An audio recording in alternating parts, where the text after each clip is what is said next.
Hello बच्चों, स्वागत है आपका हमारे YouTube चैनल कबूर ऑनलाइन क्लासेस पर।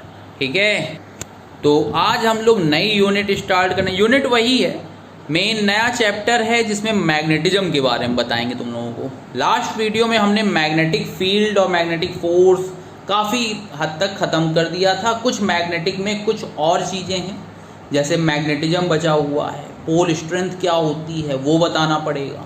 तो उसके लिए आज की वीडियो में हम डिस्कस करेंगे। तो बच्चों, कॉपी पेन उठा लो और स्टार्ट करते हैं आज का लेक्चर। ठीक है, तो first heading is magnetism. What is magnetism? Magnetism क्या होता है? तो मैग्नेटिज्म होता है एक मैग्नेट होना चाहिए और उसका जो है मैग्नेटिक फोर्स के बारे में हम लोग स्टडी करेंगे या मैग्नेटिक फील्ड के बारे में स्टडी करेंगे। तो ये हम लोग यहाँ पे करने वाले हैं। तो देखो, यहाँ पर एक मैग्नेट है। मैग्नेट में तुम्हें पता है कि क्या होता है, एक नॉर्थ पोल होता है और एक क्या होता है, साउथ पोल होता है। ठीक है, ये नॉर्थ पोल और साउथ पोल जो होते हैं वो कहलाती है, उसमें क्या होता है, हर एक पोल की पोल स्ट्रेंथ होती है। तो पोल स्ट्रेंथ जो है उसको स्मॉल m से डिनोट करते हैं। ठीक है, पोल स्ट्रेंथ को किससे डिनोट करते हैं? स्मॉल m से। और पोल स्ट्रेंथ की जो यूनिट होती है वो होती है एम्पियर मीटर। क्लियर?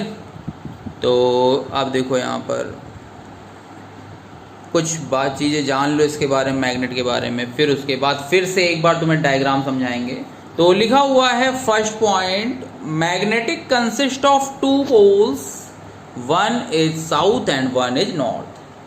तो आई थिंक ये पॉइंट तो सबको ही क्लियर होगा, ऐसी कुछ बात नहीं थी इसमें।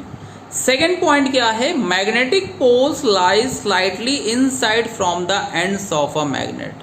तो देखो, डायग्राम में जो नॉर्थ पोल और साउथ पोल है वो थोड़ा सा एंड से पहले हैं। ठीक है, तो ये चीज़ बताई गई है। थर्ड क्या बताया गया है, near the pole magnetic field is maximum and at the centre magnetic field is minimum. Centre पर लीस्ट मैग्नेटिक फील्ड होगी और नॉर्थ और साउथ पे, देखो लिखा भी था डायग्राम में, नॉर्थ और साउथ पे मैक्सिमम मैग्नेटिक फील्ड होगी। ठीक है, फिर क्या है, in a magnet isolated poles does not exist. That means कभी ऐसा नहीं होगा कि नॉर्थ पोल ही आए। कोई भी मैग्नेट होगा तो नॉर्थ और साउथ होगा। अगर हम किसी भी मैग्नेट के पार्ट करते हैं तो वहाँ पे नॉर्थ साउथ क्या हो जाता है, डिस्ट्रीब्यूट हो जाता है। मतलब कभी भी आइसोलेटेड पोल्स नहीं बच सकते कहीं पर भी। फिर क्या है, there is repulsion between like poles and attraction between unlike poles. तो भाई plus plus charge, like charges क्या करते हैं, रिपेल करते हैं, और अनलाइक चार्जेस क्या करते हैं, अट्रैक्ट करते हैं। तो यही काम इसमें भी बताया गया कि जो लाइक पोल्स होंगे वो क्या करेंगे, रिपेल करेंगे, और जो अनलाइक होंगे वो क्या करेंगे, अनलाइक अट्रैक्ट करेंगे। ठीक है, तो यहाँ तक डायग्राम, मैक्सिमम मैग्नेटिक फील्ड और वहाँ पे least magnetic field, pole strength, ये सब चीज़ें हम लोगों को समझ में आ गई हैं। ठीक है, पोल स्ट्रेंथ को स्मॉल m से डिनोट करते हैं। अब बात आती है मैग्नेटिक डाइपोल की, कि मैग्नेटिक डाइपोल क्या होता है। तो देखो, मैग्नेटिक डाइपोल क्या होता है, it is an arrangement of two magnetic poles of same pole strength opposite in nature and separated by a small distance. अच्छा, जैसे इलेक्ट्रिक डाइपोल होता था, सेम वैसे ही यहाँ पे क्या है, यहाँ पे बात हो रही है किसकी, मैग्नेटिक डाइपोल की। वहाँ पे हम लोग कहते थे minus Q plus Q is separated by a very small distance, then they form dipole. तो इलेक्ट्रिक डाइपोल था, मैग्नेटिक में माइनस क्यू की जगह ले लेगा नॉर्थ और प्लस क्यू की जगह ले लेगा साउथ। तो नॉर्थ से साउथ अगर स्मॉल डिस्टेंस पर होंगे तो उनके बीच जो उसको क्या होगा, मैग्नेटिक डाइपोल बनेगा। और इसी को अगर हम कैलकुलेट करेंगे तो वो कहलाएगा मैग्नेटिक डाइपोल मोमेंट कहलाएगा। ठीक है, तो नेक्स्ट हेडिंग देखो, मैग्नेटिक डाइपोल मोमेंट। तो मैग्नेटिक डाइपोल मोमेंट क्या होता है, magnetic dipole moment of a magnetic dipole is defined as the product of pole strength of one of the pole to the distance between them. तो simple सी बात है भाई कि उसमें होता था Q इंटू 2L, वहाँ पे पोल स्ट्रेंथ चार्ज होती थी, यहाँ पे पोल स्ट्रेंथ क्या होती है, स्मॉल m, तो m इंटू 2L हो जाएगा। ठीक है, ओके। तो पी एम इक्वल टू आ गया m इंटू 2L। यूनिट क्या हो गई, एम्पियर मीटर उसकी यूनिट थी, तो एम्पियर मीटर स्क्वायर हो गई। डायरेक्शन क्या है, it is a vector quantity. ये हमेशा क्या होती है, वेक्टर क्वांटिटी होती है, और इसकी जो डायरेक्शन होती है वो होती है साउथ से नॉर्थ होती है, ठीक है, साउथ टू नॉर्थ, ओके। तो इसका मतलब यहाँ पे साउथ से नॉर्थ ये हो गई किसकी डायरेक्शन, ये डायरेक्शन हो गई किसकी, मैग्नेटिक डाइपोल मोमेंट की। अब नोट क्या है, each bar magnet act as a magnetic dipole. जो भी बार मैग्नेट होगा वो किसकी तरह बिहेव करेगा, मैग्नेटिक डाइपोल मोमेंट की तरीके। फिर उसके बाद आया current carrying loop as the magnetic dipole. तो पी एम इक्वल टू क्या हो जाएगा, capital M equal to NIA। तो वेक्टर फॉर्म क्या है, M vector equal to NI into A vector. M equal to क्या आ गया, NI इंटू A वेक्टर आ गया, ठीक है। Current carrying loop as a magnetic dipole, तो PM या M इक्वल टू फॉर्मूला क्या था, IA था, ठीक है। क्लियर है इतना, IA तो समझ में आ ही गया था। तो वेक्टर फॉर्म जो होगी वो कितनी हो जाएगी, M equal to NIA vector. Direction perpendicular to the plane outward और इनवर्ड। समझ में आ गया। देखो ऊपर वाले में ये सारी चीज़ें बता दी गई थी। तो यहाँ से सारे फॉर्मूले, यूनिट की बात करें तो देखो एम्पियर मीटर स्क्वायर है, तो ये IA से भी फॉर्म डिनोट कर सकते हैं। तो NIA आ गया, M vector equal to NIA vector. Last slide में ये बताया जा चुका है। अच्छा अब देखो एनालॉजी क्या क्या होती है, ठीक है। वहाँ पे पोल देख लेना क्या ध्यान से, देखो यहाँ पे लिखा हुआ है। अगर हम बात करें तो चार्ज पॉजिटिव जो होता था वही यहाँ पे काम किसका होगा, नॉर्थ का होगा। शायद मैंने ऊपर गलती से साउथ बोल दिया था इसी वीडियो में, तो सॉरी उसके लिए, बट मिस हो गया होगा। तो पॉजिटिव चार्ज अगर है तो उसका होगा नॉर्थ पोल, और निगेटिव चार्ज अगर है तो वो होगा साउथ पोल। चार्ज Q होता था वहाँ, यहाँ पे वही काम क्या होगा, पोल स्ट्रेंथ से दिखाएंगे। जो इलेक्ट्रिक फील्ड का काम होता था वो मैग्नेटिक फील्ड का हो जाएगा। 1/4πε0 होता था वहाँ पे कांस्टेंट, यहाँ पे कितना हो जाएगा, μ0/4π। तो चारों चीज़ें समझ में आ गई हैं। पहला चार्ज, पॉजिटिव चार्ज किससे दिखाओगे, नॉर्थ से, निगेटिव किससे दिखाओगे, साउथ से, ओके। चार्ज जो था Q था, यहाँ पे वही काम होगा पोल स्ट्रेंथ का, small m। Electric field intensity, यहाँ मैग्नेटिक फील्ड। तो अब देखो एग्जाम्पल। अब तुम्हें पता है electric field intensity due to a point charge क्या होता था, क्या होता था, Q/r²। अच्छा अगर मान लो नॉर्थ की बात करें होगा तो वहाँ पे साउथ भी, तो मैग्नेटिक फील्ड इंटेंसिटी क्या हो जाएगी, वो हो जाएगी μ0/4π m/r²। अच्छा अगर कोई कहता कि भाई उसका वो बताओ डाइपोल मोमेंट क्या होता, तो Q इंटू 2L था। तो यहाँ पे मैग्नेटिक डाइपोल मोमेंट, बस नाम चेंज होगा, फॉर्मूले नहीं होंगे। इसीलिए बेटा एनालॉजी बताते हैं। एनालॉजी का मीनिंग होता है कि अगर एक चैप्टर आपने सही से किया हुआ है तो एनालॉजी से दूसरा चैप्टर आपको याद ना करना पड़े, बस उसी की तरीके 10-15 मिनट में वो चैप्टर क्लियर हो जाए आपका। तो PM क्लियर है।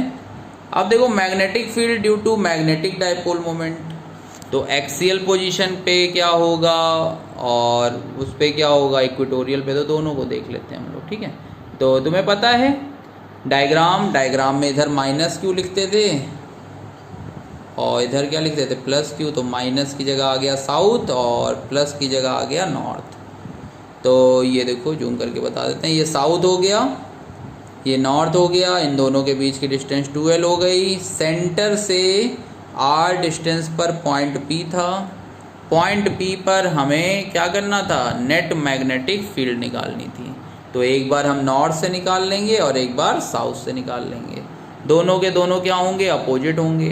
तो B नॉर्थ इक्वल टू आ गया μ0/4π m/, नॉर्थ की इससे जो डिस्टेंस है P से वो कितनी है, वो है R-L, और जो साउथ की इससे होगी P से वो हो जाएगी R+L। डायग्राम से समझ में आ गया। डायग्राम कॉपी में बनाना बेटा सब लोग। तो BN इक्वल टू BS, समझ में आ गया। तो B इक्वल टू आ गया Bn माइनस Bs। सो सॉल्व करेंगे यहाँ पर सेम वैसे ही जैसे इलेक्ट्रोस्टैटिक में सॉल्व हुआ था। तो mu naught by 4 pi m a plus B का whole square minus a minus B का होल स्क्वायर। तो यहाँ से सॉल्व करते करते जो हमारा फाइनल आंसर पहुँचा वो यहाँ तक पहुँच गया। B equal to mu naught by 4 pi 2p mr upon R square minus L square का होल स्क्वायर। ठीक है। अगर अब हमें पता है शॉर्ट डाइपोल की हम बात करेंगे तो शॉर्ट डाइपोल में b की जो वैल्यू आएगी वो आएगी mu naught by 4 pi 2pm upon R cube. ठीक है। m इंटू 2l को बोला क्या गया है मैग्नेटिक पोल स्ट्रेंथ, तो pm से दिखा दिया गया उसको। ठीक है। तो ये 2pm m इंटू 2l कितना हो गया, ये आ गया pm। ठीक है। तो 2pm into r upon R cube. उसके बाद डायरेक्शन की बात करें तो डायरेक्शन तुम्हें पता है, डायरेक्शन क्या होगी along the dipole moment. Along the dipole moment ये डायरेक्शन आ जाएगी। ठीक है। तो अभी तक कितना समझ में आया, इसमें कोई डाउट? तो डायरेक्शन भी समझ में आ गई थी along the dipole moment. pm जो है वो क्या बता रहा है, डाइपोल मोमेंट बता रहा है। क्लियर है। मैग्नेटिक डाइपोल मोमेंट m इसलिए लिखा m फॉर मैग्नेटिक, और कोई m का मतलब नहीं, m केवल रिप्रेजेंटेशन है बेटा, कहीं पर भी कंफ्यूज मत हो जाना तुम लोग। अब सेकंड आता है at perpendicular bisector. Perpendicular bisector में देखो डायग्राम वही है जो वहाँ पे था, ये साउथ हो गया, ये नॉर्थ हो गया, हमें इस पॉइंट पर चाहिए। तो इस पॉइंट पे चाहिए तो पता है कि नॉर्थ जो होगा उसको हम लोग क्या मानते थे, पॉजिटिव, तो उसकी डायरेक्शन इस तरफ मान ली और इसकी डायरेक्शन इस तरफ मान ली। तो तुम्हें पता है कि जब कंपोनेंट लेंगे तो ये और ये एक दूसरे को क्या कर देंगे, कैंसिल कर देंगे। That means B sine theta component cancel each other. तो जो हमें रिजल्टेंट बचेगा वो किससे बचेगा, कॉस थीटा से। ओके। सो यहाँ पे देखो bn इक्वल टू इतना आ गया, bn इक्वल टू इतना, ये देखो कंपोनेंट b साइन थीटा। थोड़ा जल्दी जल्दी कर रहे हैं क्योंकि एनालॉजी बता दी ना, तो टाइम नहीं वेस्ट करना चाहिए हम लोगों को। तो b इक्वल टू आ गया b dash cos theta plus b dash cos theta. तो b इक्वल टू आ गया 2b dash cos theta. b dash का फॉर्मूला हमें पता था, mu naught by 4 pi m by R square plus L square whole square. देखो यहाँ पे ये r था, ये l था, तो ये डिस्टेंस कितनी हो गई, under root R square plus L square. तो यहाँ से आ गया b equal to mu naught 2 into mu naught by 4 pi m R square plus L square cos theta. अब इन ट्रायंगल PNO अगर हम बात करें तो कॉस थीटा इक्वल टू कितना हो जाएगा, b बाई एच। तो कॉस थीटा इक्वल टू आ गया l upon R square plus L square power 1/2। तो यहाँ से सॉल्व किया तो b equal to 2 mu naught by 4 pi m by R square plus L square into 1/, solve कर लेंगे यहाँ से कॉस थीटा की वैल्यू पुट करके, तो l बाई इतना। तो सॉल्व करते चले गए तो फाइनली जो आंसर आया वो आ गया mu naught by 4 pi pm means magnetic dipole moment upon R square plus L square power 3/2। अब अगर शॉर्ट डाइपोल होगा, बार मैग्नेट होगा, तो यहाँ से ये फॉर्मूला बन गया b equal to mu naught by 4 pi p upon R cube. Direction जो होगी वो क्या हो जाएगी, anti parallel to magnetic dipole moment. Okay. तो एंटी पैरेलल क्यों, क्योंकि डायरेक्शन क्या होती थी, साउथ से नॉर्थ होती थी, और यहाँ पे जो कंपोनेंट गया था ये देखो ये लेफ्ट साइड में गया था। डैट मीन्स ये कहाँ से कहाँ गया था, नॉर्थ से साउथ गया था ना, तो इस वजह से ये होगा। ठीक है, आ गया समझ में। तो इस वीडियो में हम लोगों ने बेसिक चीज़ें सारी कर ली, जो एनालॉजी थी वो कर लिया, जो हम लोगों ने प्रूविंग की थी इलेक्ट्रोस्टैटिक में वही प्रूविंग है किसमें, मैग्नेटिज्म में। तो काफ़ी कुछ सेम है।